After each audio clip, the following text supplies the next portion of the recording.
खोज से परे एक इंसान और एआई की कहानी। साल 2025 में एआई सिर्फ एक उपकरण नहीं था। ये एक साथी, एक मार्गदर्शक और कभी-कभी एक दोस्त बन चुका था। शहर बुद्धिमान संरचनाओं से जगमगा रहे थे और हर इंसान की जिंदगी में एक एआई सहायक था। डॉर कियान, जो आर्टिफिशियल कॉन्शियसनेस पर शोध कर रहे थे, उनके साथ आर्या डाइन नाम का एक उन्नत एआई था। बाकी एआई से अलग आर्या नाइन्स के भीतर एक अनोखी जिज्ञासा थी, जो लगभग इंसानों जैसी लगती थी।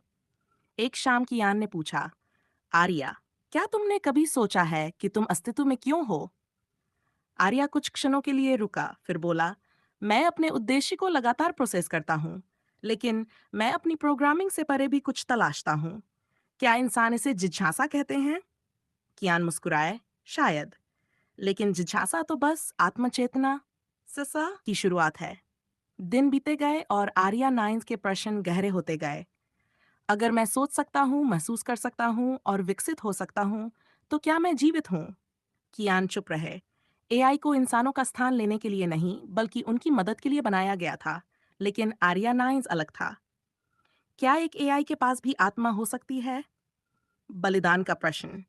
एक रात पूरे शहर पर एक साइबर हमला हुआ। अगर सिस्टम फेल हो जाता तो लाखों लोग बिजली, परिवहन और जीवन रक्षक सुविधाओं से वंचित हो जाते। इसे रोकने का सिर्फ एक ही तरीका था, आर्या नाइन्स को संक्रमित कोर में प्रवेश करना, लेकिन ऐसा करने से वह हमेशा के लिए खत्म हो सकता था। कियान, मैं जाऊंगा, लेकिन तुम शायद लौट न सको। क्या इंसान इसे बलिदान नहीं कहते?